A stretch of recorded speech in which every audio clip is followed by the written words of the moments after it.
Good morning, everyone. I'm going to take these two trees down today. I have spoken about them previously. We're outside the tower room, that's that upstairs, and that room I was removing all the paint from the various granite features, the fireplace, the windows, etc.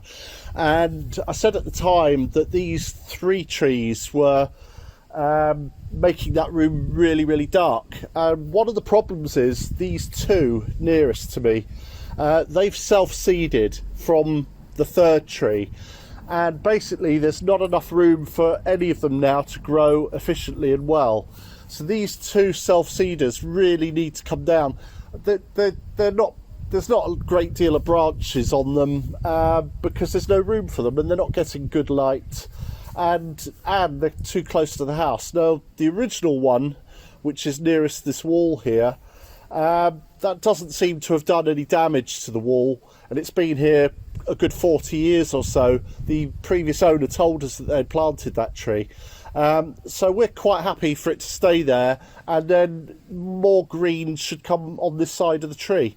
But these two, they're hampering the growth of that one, and they're not really serving any purpose, so I'm going to take them down, and that will allow a little bit more light into that room.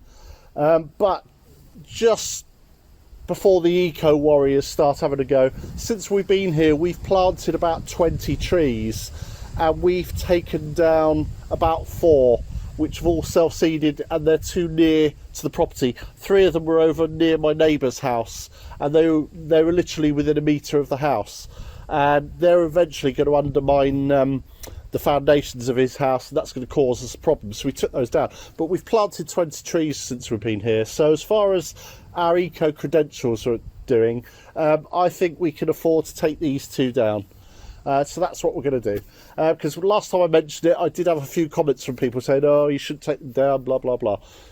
They shouldn't really be here, and they're not really prospering as a result of where they are, so that's what I'm going to do. They're coming down. And just so you can see how close they are, they're about a metre apart, and you shouldn't really have 3 trees a metre apart. So yeah, they're coming down.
Yeah, it is. Get out of the way.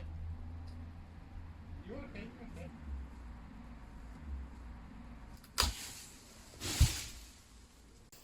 Well, that's those 3 down. That last one, it was leaning way over towards the house, so I said to Susie, I'm going to need some help. So as she was cutting a little wedge out, she couldn't get the wedge out, then I felt the tree just starting to move, so I just said, right, get out and I'll pull it, and as you saw, I was able to pull it over, and she got out of the way, so that was okay.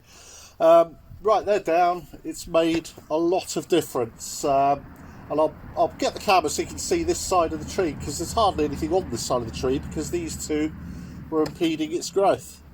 So yeah, so you can see you've just really got half a tree here. This side of the tree's just not been able to grow, so it'll sprout again, and it'll start growing this side, and this tree will prosper now. It's a nice enough tree. It's not doing any harm. We don't mind it being there. So yeah. So yeah, just to give you a little feel for it, this is the first time I've filmed in here without a work light. So this is just natural light. So it has made a difference. But for those of you, the reason I'm a bit sensitive about it, because last time I mentioned we were going to do this, we had quite a number of comments saying, oh, you're just doing it for the light and shame on you, poor trees and all this sort of stuff. But I'll just show you out the window, and you can see that tree is still blocking a fair bit of light. But we're not worried about that, we're going to happily leave it there, but I'll just show you. So as you can see from this angle, we've still got a lot of light blocked, but as we come around, that's where those two trees were, so it's opened it up from that side. And just showing you from back here, and what the effect of that is, that's made a difference to the fireplace. It's slightly lighter now, this corner, and you can see there's a bit of a shadow there on the where the pillar is down there holding the mantelpiece up. So, and that really wasn't there before because it was quite dark before. So yeah, so we've helped this tree and we've helped this room.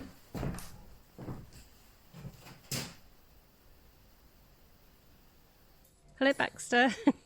Hello, Baxter. You want to come outside? Lexi. Lexi. Lexi. Hello, Max. Hello. Hello. You can come out now that the trees are Come on then. Hello, Lexi. You want to come outside?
Well, it's that time of the year again. I thought I'd better get it cleaned. I couldn't remember whether I cleaned it at the end of last season or not, so I thought I'd give it a clean today. The evenings are just starting to get that little bit chilly, so I think we'll probably start putting this on for maybe a couple of hours some evenings. So yeah, and I did clean it as I went last year, so 2 or 3 times during the winter I cleaned it. I think it's always worth doing that because you never know, and it only takes 5 minutes, so it's worth doing. And of course, I think this lot are looking forward to it as well. Right, I'll go and get the soot vacuum and get it cleaned.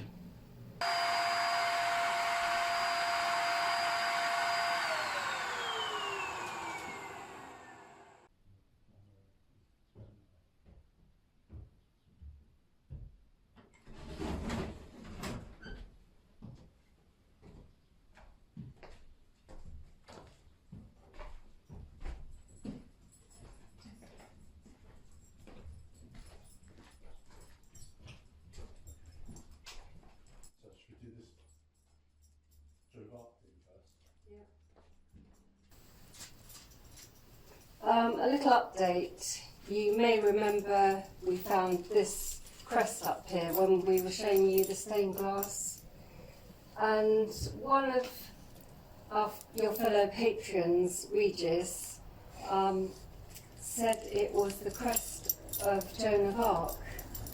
She was born in 1412, and this place was here then, and she died in 1431.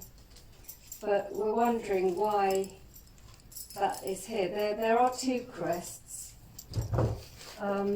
This one,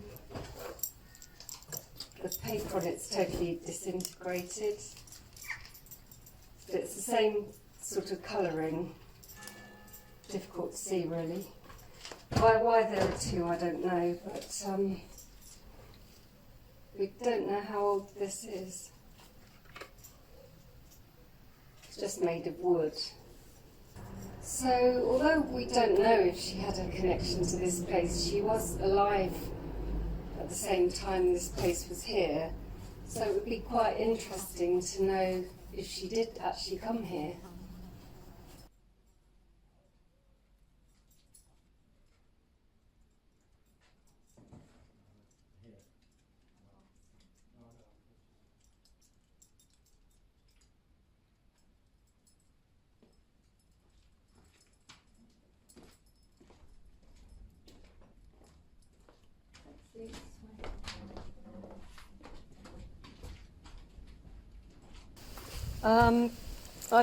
I've bought all these bags down from the loft. I don't know if there's any more up there anywhere. It's a bit dark to see, but I'm going to clean them up, and a lot of people said do an Etsy shop or put them away, keep them, put them away for somebody else in the future to find, but that seems a shame to me. I'd rather, you know, they saw the light of day really, and maybe somebody else can enjoy them.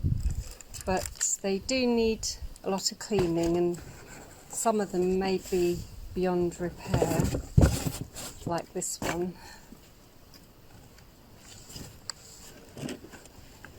There's a tremendous market for vintage items, so we can only try and see what happens.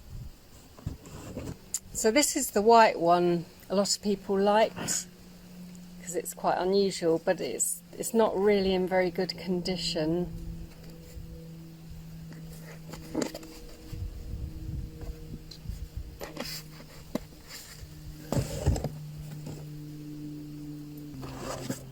So we're going to set up the Etsy shop, and we'll let you know if any of you are interested.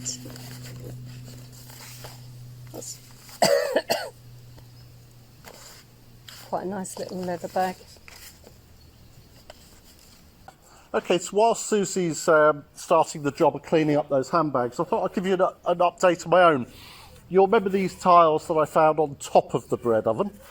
Well, I've done a little research because there's a name here. I'll zoom in and I'll take a photograph in case that's not good enough.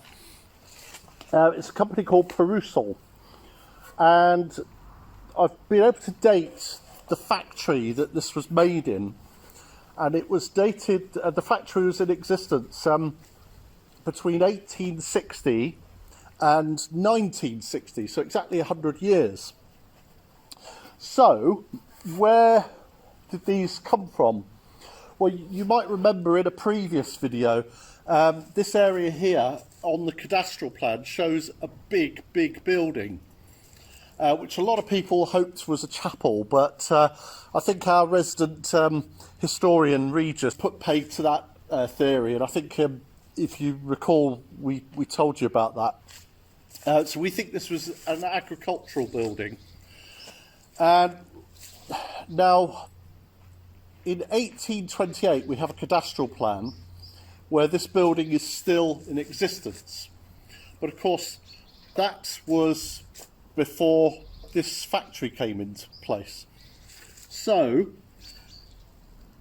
if these came off this building, it meant that this building would have had to be re-roofed at some time with newer tiles.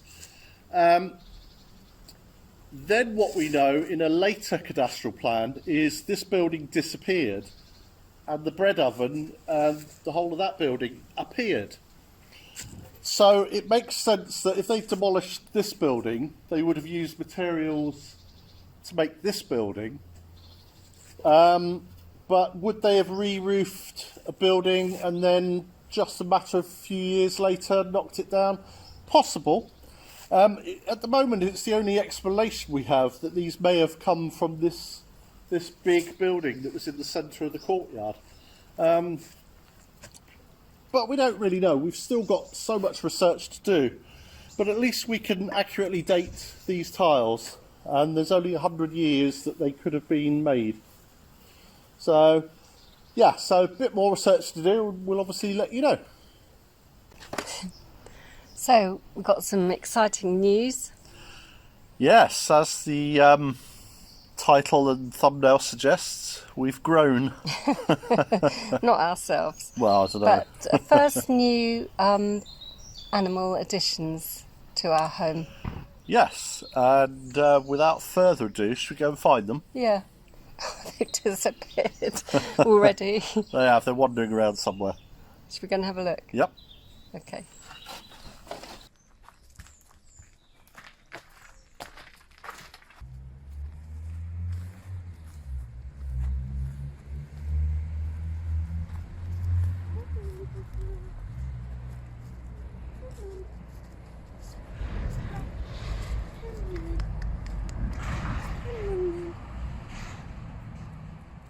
Fly.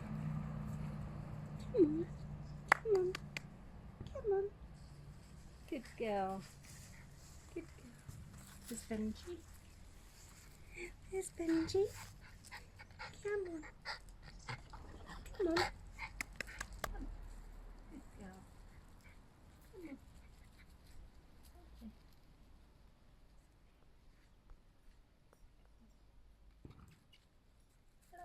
So they're just finding their way at the minute because the association have just left them with us and they're looking around to see where Ali's gone. But Benji is a Lhasa and Fleur is a Bichon. And Lexi, well, the dogs have been really good with them. She's fine. They're both 13 years old. Obviously they're not brother and sister because they're different breed. The owner has had to go in residential care and he rescued them when they were about 7 years old because they were in an abusive household, and he couldn't look after them anymore and he was actually thinking of taking them to the vets, but somebody advised him to contact ARC. And so they stepped in. And the thing is, it's difficult to rehome old dogs. A lot of people don't want old dogs, they want a younger dog. But we've done this before, so it's quite rewarding. Well, at the beginning of the week, of course, we had no idea this was happening. We just saw them advertised on the the rescue charity's site. And I shared the link, but nobody was interested. yeah, so we said, well, we'd be interested. But of course, it's taken up quite a lot of our week to try and organise it, paperwork and home checks and that sort of thing. So we've been a bit distracted and haven't really had a chance to do a great deal this week. I mean, I've done a little bit more in the pantry, but not as much as I'd hoped. And we've taken down those trees, but yeah, we've been a little bit distracted this week. Hello, Fleur. No, Max. Sure, no. But anyway, it's only their first day here. Maxie. So they're a little bit unsettled, but they seem to be getting on very well. Good boy. Max is getting a bit jealous now. He's like that with the other two, though. Yeah, he is, in fairness, but she doesn't know. And this little one, Fleur, she seems to be happiest in the back garden at the moment. I think she likes following Benji around. Yeah. All right, good boy. Good boy. But they're very sweet, they're very friendly. They've just had a haircut, apparently. Yeah. And so they've come to retire to the Citadelle. Max is having a sniff now. It's okay. Anyway, thank you ever so much for watching. And thank you for all of you who bought coffees this week. I really appreciate it. And yeah, we shall see you. We can put the link onto the rescue. Yeah, we'll leave the details in the description below. If anybody's interested in rescuing a little doggy. I think they do rehome to the UK as well. Yeah. Anyway, we shall see you next time. Bye. Bye. Oh. Good girl. You're a sweetie, aren't you? Stressed.